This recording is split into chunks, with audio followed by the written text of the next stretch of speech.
Good morning, Kutztown University. This is Cinema Cid the Kriterion Kid on the radio voice of Kutztown University, KUR. This is the show where I take Criterion spine numbers and put them into a random number generator and then select Criterion titles to talk about at random. And for those of you unaware, the Criterion Collection is a film distributor that is dedicated to gathering the greatest films from around the world and publishing them in editions of the highest technical quality, with supplemental features that enhance the appreciation of the art of film, and titles released on the Criterion Collection are organized by spine number.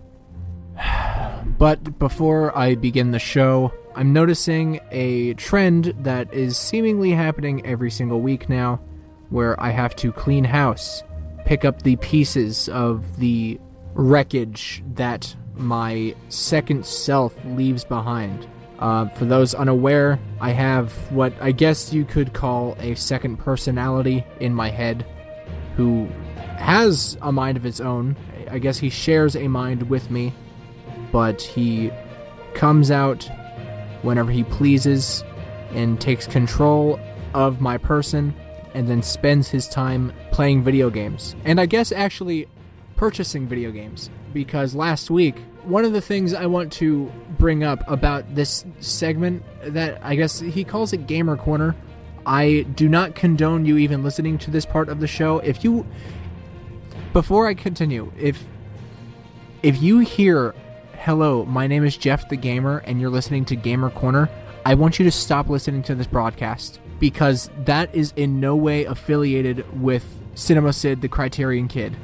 I do not condone it at all. Just disregard it completely. Anyway, he was poking the bear last week, and I guess mentioned that I buy Criterions for $40. That is not true, okay? I want to clear my name right now. I do not buy Criterion titles for full price. I wait until July or November for the Criterion Collection 50% off sale at Barnes & Noble. I have a recorded history, recorded proof of this.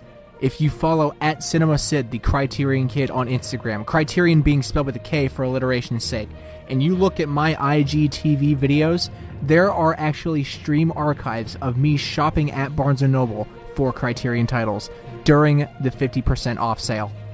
And maybe I'll do some fancy spending during February or June during the 24-hour-long Criterion flash sales. Never once have I purchased a Criterion for full price. Do not get that into your head. Secondly, I want to send a message to Jeff. If you're going to disrupt my show and disrespect me and my audience, can you at least have the courtesy to shorten your intro? Because your garbage video game intro that plays at the beginning of your hijacked section of my show, it goes on for like 2 minutes, dude. I don't even know if you're allowed to I don't know if you're allowed to do that on the radio. It sounds like white noise. If you're listening to me right now, please, for the love of God, next time you inevitably hijack my show, can you at least please shorten the length of the intro? That's all I ask. Preferably just don't have your segment on this show at all, because it's not welcome. I don't welcome it. And lastly, I was listening to the Cinema Cid Criterion Archive, which you can find at www.mixcloud.com/KURadio, and I noticed that Jeff said that he bought a PlayStation 5, and he said that unfortunately he could not get it for market value. Does that mean that I bought a PlayStation 5? Did he use my money to buy a PlayStation 5 from some scalper? That would actually explain a lot of things. Oh my God. Are you kidding me? I drew a lot of money out of my account a couple of months ago, and I went to my bank to see what happened to this money, and they had no idea what I was talking about, because the ATM camera shows that it was me withdrawing the money, and that me going to the bank saying that I was not the one drawing the money was not a valid excuse to get the money back. because I had clearly taken the money out of my bank account. And I don't remember doing that at all, but I was there at the scene of the crime, apparently. So that must have been him that day. So that means that there's a PlayStation 5 somewhere in my house. I don't recall seeing a PlayStation 5. I guess I'll do some searching now, because I have to get my money back. Okay, that was, oh my god. I gotta look at right here, September 23rd, 2021. $900. He took $900 out of my account. Oh my god. I don't even know what to say. Oh my god. Okay. I can't deal with this right now. Okay.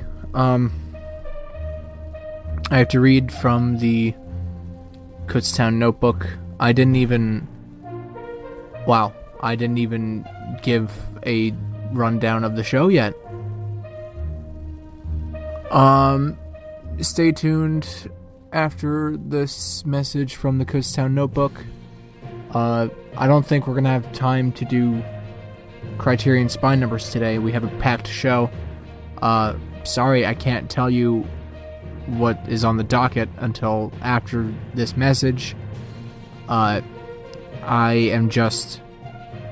surprised. I'm actually a little defeated right now.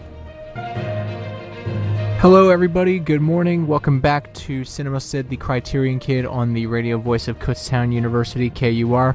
I know you're confused that the intro music is still playing and not the sweet jazzy piano music that give my very informative Criterion reviews a noir feel.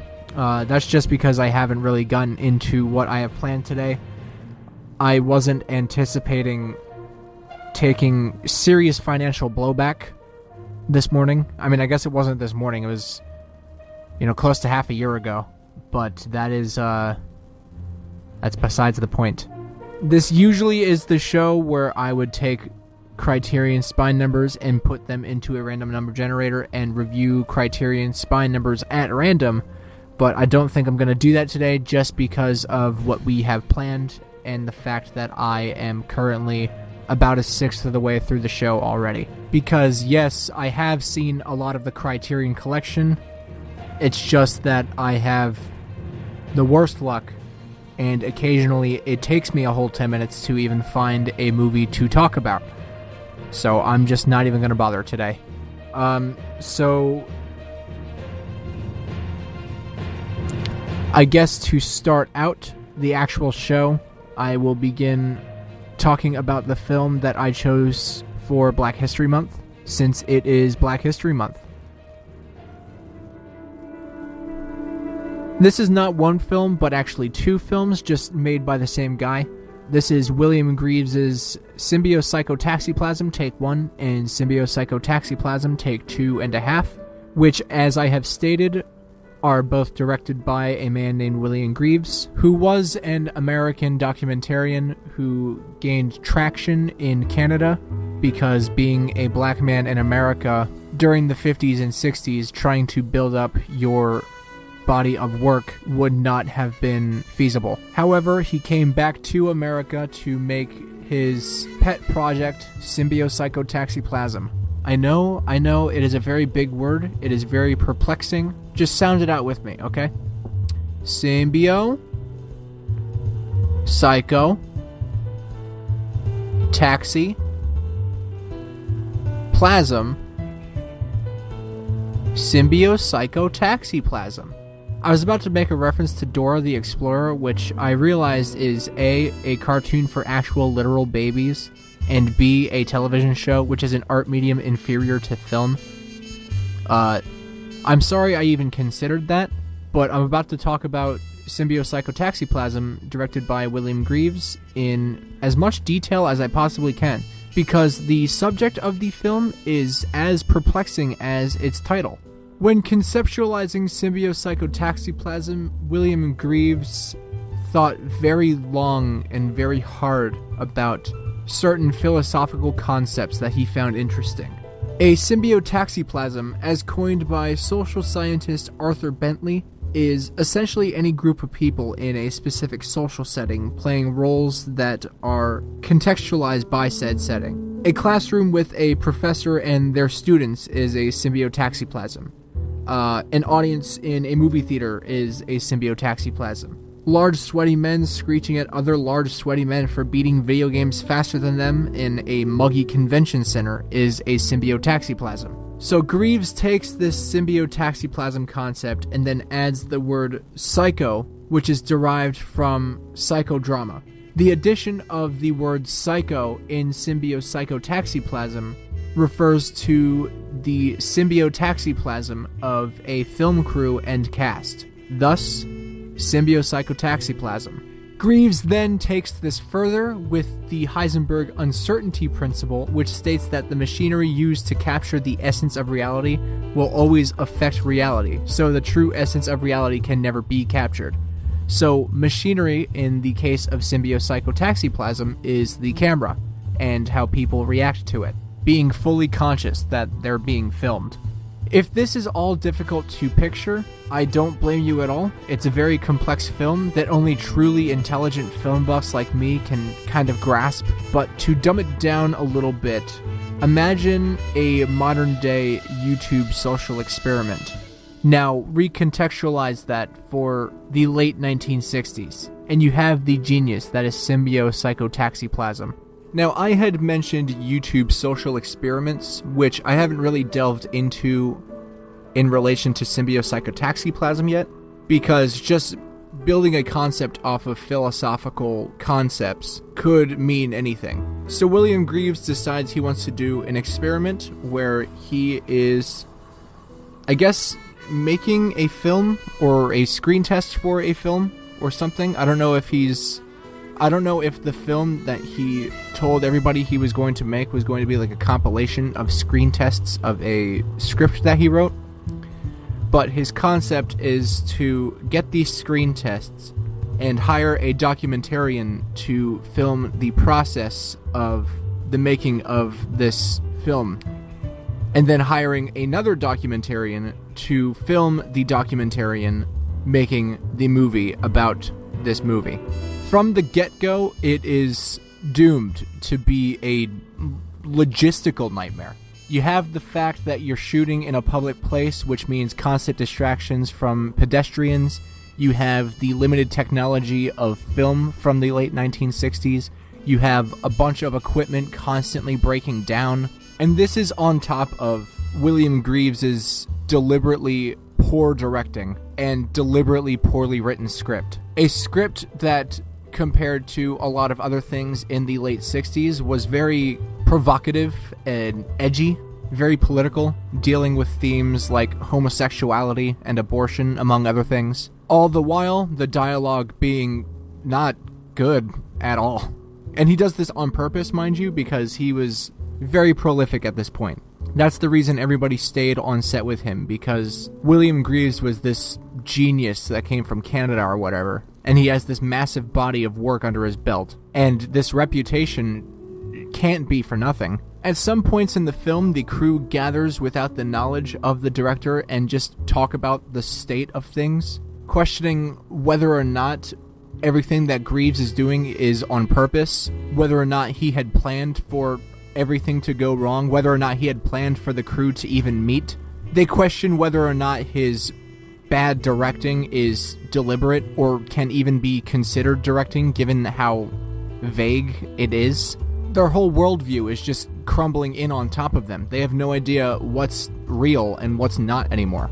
They were, however, correct in all of their assumptions, because this is exactly what William Greaves had planned. One of the biggest influences for this film is just jazz, the musical genre jazz. Greaves wanted this film to be synonymous to jazz. Everything in this film, everything that everybody does, is all improvisation. Whether or not the shoot would go well or not was all through the power of improvisation. If jazz could be considered a film and not an inferior art form to film, Symbiopsychotaxiplasm would be it. Symbiopsychotaxiplasm is also, I guess, a metaphor for the Vietnam conflict at the time, which everybody says, including Greaves, but I don't, because Greaves just refuses to elaborate on this. I mean, my guess is that the mindset of the crew reflects the mindset of American soldiers, and Greaves is the equivalent to the United States, and the prospect of making the film is American occupancy in Vietnam. Not the film itself, just the prospect of making the film, because the crew doesn't know why they're doing it. All they know is that they're just following the orders of William Greaves. So that's the best conclusion I could come up with as for being a metaphor for the Vietnam conflict. I mean, that's a good guess. Symbiopsychotaxiplasm was not well received at all in the 1960s. It was too avant-garde, too experimental, but it definitely started to gain a lot of traction a few decades later, whenever Steve Buscemi and Steven Soderbergh got a hold of it. And a second one was then funded because originally there was 55 plus hours of footage, which was then cut down to 75 minutes for the first one, which, by the way, is a masterful exercise in restraint. But like I said, it was too experimental and too avant-garde. Originally, Greaves wanted this to be a 5-part series, but it performed too poorly upon release to warrant further entries. So yeah, this second one is funded, and given the first third of this second one, essentially adding nothing new to, I guess, the themes of the first one, a 5-part series not happening was probably for the best. The second one is definitely weaker because of everyone's awareness of the project now, but I believe a different experiment is being tried. This time directly involves the audience watching the second film. I believe the crew implicating the audience in the first one was a misunderstanding of Greaves' goal on their part, but the second one makes the audience question what is reality and fiction, rather than making the crew in the film questioning what is reality and fiction. And this is in reference to the new script and the actors reading the new script, which, by the way, is, again, very poorly written. There are many parts where the people playing the characters are, screaming at each other, and you can't really tell whether or not it's the actors arguing or if it's the characters that they're playing that are arguing. Because at some point, again, back to the jazz improvisation thing, Greaves just ditches the script completely and just tells the actors to improvise. But they're also getting very clearly frustrated. So whenever they start improvising and screaming at each other, it could either be the actors screaming at each other, telling each other what they think is happening in the script, or the characters in the scene screaming at each other. It's very difficult to explain, but I know I could not tell whether or not tensions were high on this new set, and even though everyone already expects it, Greaves' directing is still, again, very bad. He's not really helping the situation at all. He's just giving these vague directions that don't really mean anything, and that's definitely negatively affecting morale on set, which then again adds to the whole illusion of everything. So yeah, Symbiopsychotaxiplasm, take 1, and Symbiopsychotaxiplasm, take 2.5, directed by William Greaves. It was pretty good. Watch Symbiopsychotaxiplasm, take 1, and Symbiopsychotaxiplasm, take 2.5.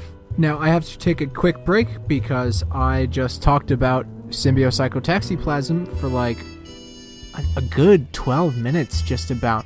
So, stay tuned for the Criterion 2022 Challenge film after these messages.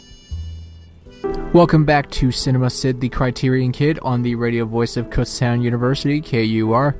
Right now, I'm about to talk about the movie that I chose for the Criterion 2022 challenge. The Criterion 2022 challenge is a challenge made by Letterboxd user Ben, wherein each week of 2022 you pick a film from the Criterion collection that you have not seen yet, and then talk about it. Each week is a different theme, and this week's theme was a film from the 1960s. So I am about to talk about a film from the 1960s. The phrase "nobody cared until I put on the mask" originates from Hiroshi Teshigahara's Tanin no Kao, or The Face of Another, which is his 1966 follow-up to his 1964 masterpiece, Suna no Onna, or Woman in the Dunes. I mean, not like literally, that phrase didn't come from Tanin no Kao, but it might as well have. And I'm sure the phrase, wherever it originated from, was inspired by this film. While similar in content, Tanin no Kao is not to be confused with Les Yeux Sans Visage, directed by Georges Franju. That's Eyes Without a Face for my English speakers in the audience. The premise of the film is that an engineer named Mr. Okiyama, played by the great Tatsuya Nakadai, faces some sort of accident at his job. This is before the film starts, so we don't really see this action, but he has a very, very deformed face now. So the film opens up with basically his head just wrapped in bandages, and for the whole first half of the film, his head is just wrapped in bandages, and you can't really tell it's Tatsuya Nakadai. In the previous episode of Cinema Cid the Kriterion Kid, there was a segment of the show where I was talking about David Lynch's Blue Velvet, which is very provocative in its nature, and there was a verb that starts with an S that means to commit a provocative act, which I said eater as a substitution for. So I'm going to do that again here. Because of this man's severely disfigured and bandaged face, his wife refuses to have eater with him anymore. So Mr. Okiyama goes to see a psychiatrist, and the psychiatrist is like, "Hey, I'm not only a psychiatrist, I make prosthetic body parts also for some reason." So he decides that he's going to make a prosthetic face for Mr. Okiyama. Mr. Okiyama and the psychiatrist meet a random man in what seems to be a food court of a mall, and they pay him 10,000 yen, which is the equivalent of $100, to make a mold of his face so they can make a prosthetic mask for Mr. Okiyama's disfigured face. And the man accepts the 10,000 yen for some reason. So the psychiatrist makes a prosthetic face for Mr. Okiyama, and it's really well made for some reason. It just blends right to his face, and the face is the face of Tatsuya Nakadai, which is epic. Mr. Okiyama is to report any experiences that he has to the psychiatrist in reference to his personality or grievances, and then to skip a bunch of stuff in the middle of the movie. He is successful in having eater with his wife, but then he gets angry because his plight in seducing her was too easy, he felt, and then his wife gets very angry at him and very shameful of him for hiding behind a mask, stating that she knew it was him the whole time.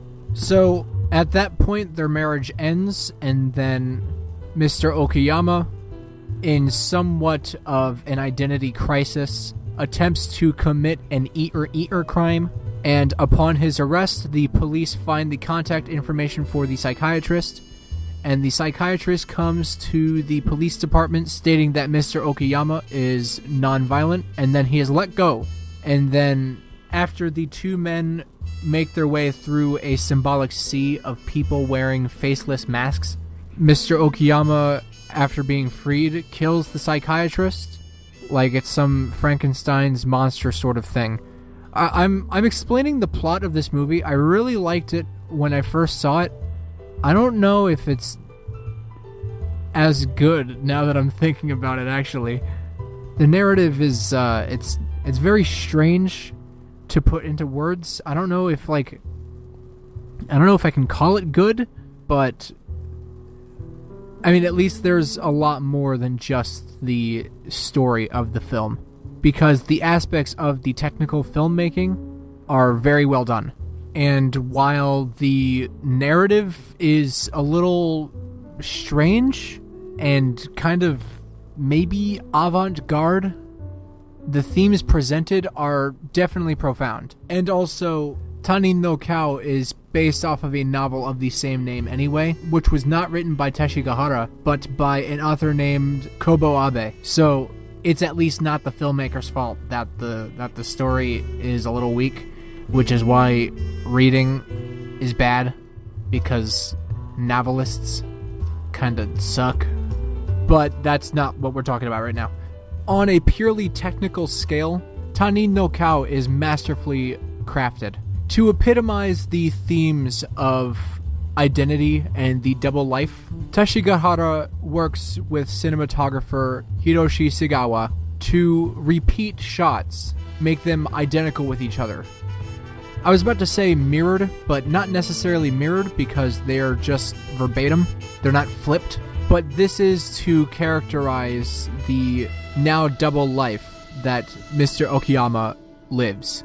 The cinematography reminds me of both Ingmar Bergman's Persona, where through optical illusion and perspective, the camera blends faces together, and Rainer Werner Fassbinder's World on a Wire, where everything is very busy and obstructing the camera, everything as in the set design, which can be accredited to Masao Yamazaki, who accomplishes making all of the sets in this film feel very claustrophobic, making subjects out of focus, not out of focus in the conventional blurry out of focus sense, more so out of focus as in you're obstructing my view of the thing I currently want to look at type of out of focus. This set design is achieved by very distracting blinds and furniture and mirrors and just oddly placed items around the set that people are deliberately obstructed by. The constant fractal images that look vivisected together, paired with the very sterile and controlled shots,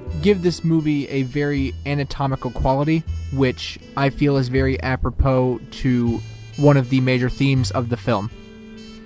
Now, the themes presented in the narrative are kind of very overt. Among some of them are finding the truth in identity, or on the contrary, the jealousy that stems from the lack of or the disfigurement of identity, and that having an identity is the cornerstone of morality. And when you can hide behind a mask, you can shelf that morality with your newfound manufactured confidence. It's harder to commit crimes when you can be identified, but it is easier to commit crimes if you cannot be identified. So, don't commit crimes, because you can be identified. This theme personally rings true to me, because my mask that I can't take off, my purgatory, my second self, forces me to play video games against my will, and I don't know why I brought that up just now. Oh my god, why did I bring that up? Tanin no Kao is pretty good. Watch Tanin no Kao, or The Face of Another, directed by Hiroshi Teshigahara. I am about up to the halfway point of the show, so I guess I'm gonna try to find a Criterion spine number to talk about, and hopefully we can not only find one within the next 5 or so minutes, but also talk about it in detail. Because after that, I really do want to talk about movies that I wish were on the Criterion Collection, because, again, I've been trying to talk about Gremlins 2 for weeks now. I know I've already talked about Gremlins 2 for a couple of weeks, but I don't think that I'm able to say everything I want to say about it in just a short 10-minute segment, and that's obviously made worse by the constant pirate hijacking of my alter ego. Alright, so let me open up the random number generator and get the appropriate amount of spine numbers in the random number generator, because I was not actually anticipating on even opening it today. First up, we have spine 800, which is The Graduate, directed by Mike Nichols. I got incredibly lucky just now. The Graduate is a masterpiece. It is about a college graduate whose professor starts coming onto him, and then after a little while, they start having eater. One night, the college graduate asks the professor, Mrs. Robinson, which, by the way, the Simon and Garfunkel song, "And Here's to You, Mrs. Robinson," was actually written for The Graduate. So that's a little interesting trivia tidbit for you. Mrs. Robinson says that her daughter was an accident, and then The Graduate's like, would it be funny if I, dated your daughter? And then Mrs. Robinson gets really mad and then starts putting her clothes back on, and then the college graduate's like, wait, no, don't put your clothes back on. You're so sexy. Aha, I promise I won't date your daughter. And then Mrs. Robinson starts taking off her clothes again. Later on, the college graduate's parents suggest he date Mrs. Robinson's daughter, and then they set the two up. And this makes Mrs. Robinson very angry. And the college graduate's like, my parents did this because they did. And then Mrs. Robinson breaks it off with the college graduate and lies to her daughter about what has been happening, but still giving the general idea that the college graduate has been having eater with Mrs. Robinson. However, as time passes by, the college graduate realizes that he is actually in love with Mrs. Robinson's daughter, but Mrs. Robinson's daughter is slated to marry somebody else. So the college graduate runs all the way over to the wedding, which is like a billion miles away from where he was when he found out that there was a wedding, and he breaks up the wedding. I think I said that already, but he breaks up the wedding and then screams, I love you, and then Mrs. Robinson's daughter's like, oh, I love you too, and then they run away together, and then their faces, whenever they ride the bus at the end of the movie, is like, I don't know if I made the right decision right now. I probably just made a really bad decision, but the movie ends before you can find out whether or not the decision they made was bad. Mike Nichols' The Graduate was nominated for a bunch of Academy Awards and won one of them, as well as winning a bunch of other awards because The Graduate is the funniest movie ever made. It was so funny that it gave Simon and Garfunkel the confidence to write the music for it. And that was Mike Nichols' The Graduate, directed by Mike Nichols. It's pretty good. Watch The Graduate, directed by Mike Nichols. You know, they don't call me Cinema Cid the Kriterion Kid for nothing, because I have seen a lot of the Criterion Collection. And, you know, I'm just in a good mood now. I know I have all of these financial issues now that I need to address. I mean, it's not like I have these issues now. I've had these issues for months, but at least I know the first step in addressing them. Anyway, I'm not talking about my financial issue or my second mind. I'm here to talk about some movies, and I was successful in that today. And I'm feeling a little hopeful that I will continue to be. After this break, I am going to be talking about movies that I wish were in the Criterion Collection, and I'm feeling good. I'm feeling good about it. Stay tuned. Hello and welcome back to Cinema Cid, the Criterion Kid, on the radio voice of Kutztown University Radio, KUR. This is the show where I throw Criterion spine numbers into a random number generator and then select Criterions to talk about at random, but that is not this current section of the show that I am doing. Instead, what I am currently doing is listing off movies that I think deserve to be in the Criterion Collection, and I would pay lots of money to own them if they were on the Criterion Collection. The first film that I thought of, which was actually kind of a spur-of-the-moment thing, this one's not really planned for me to talk about, because it's apropos of the random selection that I got about 10 or so minutes ago with Mike Nichols' The Graduate. I think Mike Nichols' Who's Afraid of Virginia Woolf would be a great addition to the Criterion Collection. Based off of Edward Albee's play of the same name, it is the only film in history where the entire cast was nominated for an Oscar. I mean, the entire main cast, because there are two other people that show up in the film that just aren't in the play, so I don't know why they added this in the film. But yeah, all of the main cast was nominated for Oscars. I don't know how many of them won off the top of my head, but I feel like that's an interesting tidbit. Actually, not only is Who's Afraid of Virginia Woolf apropos of The Graduate, it's actually kind of apropos of the film I talked about earlier for Black History Month, which was William Greaves' Symbiopsychotaxiplasm, because the screen test that William Greaves was having be filmed is actually kind of inspired by and also reminiscent of Edward Albee's Who's Afraid of Virginia Woolf, delving into the marital problems of a middle-aged couple and also being very counterculture and against family convention of its time. I think if Who's Afraid of Virginia Woolf was added to the Criterion Collection, it could make a great addition for a Mike Nichols retrospective Criterion box set. Actually, let me see what other films that Mike Nichols has. I don't know of any other of these movies. Okay, so I was gonna say that, yeah, it'd be cool to have like a Mike Nichols box set, but I don't know if I care about the rest of these movies.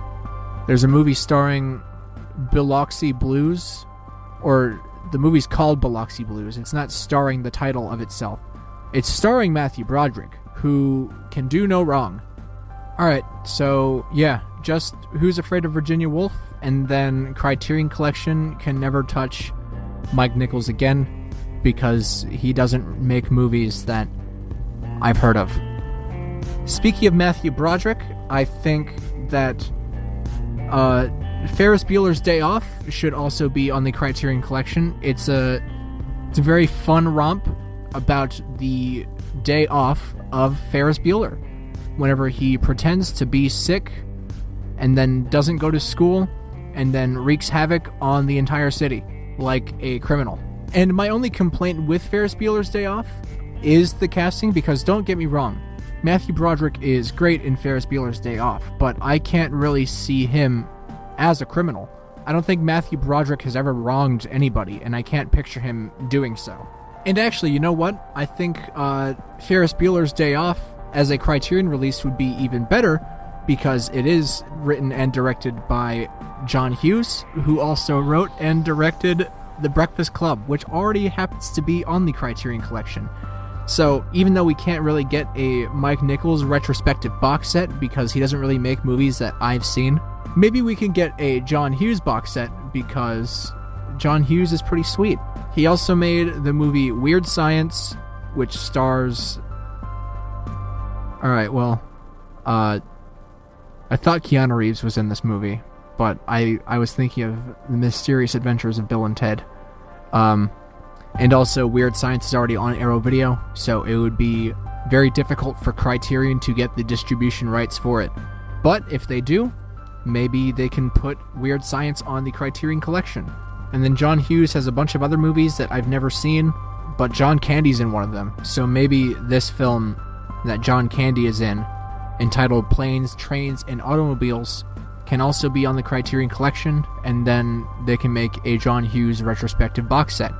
And it looks like that his birthday is next week, on Friday, so maybe whenever the Criterion titles are announced next week, that John Hughes retrospective box set will have been added.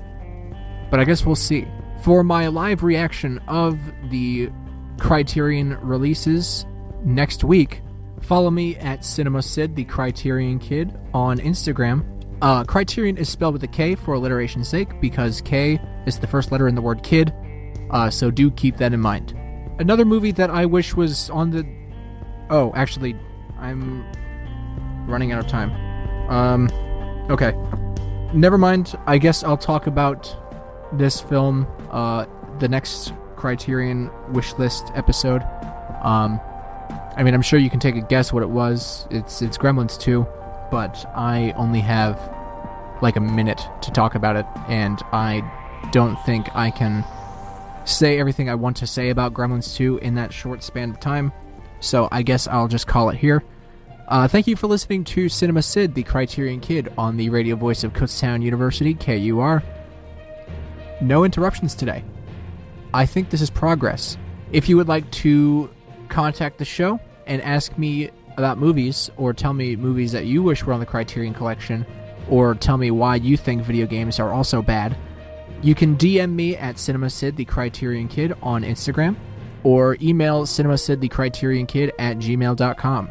Both of those are spelled with a K for alliteration's sake, and I believe that is it. Thank you for listening to the show, and I will see you next week, and hopefully I will be $900 richer.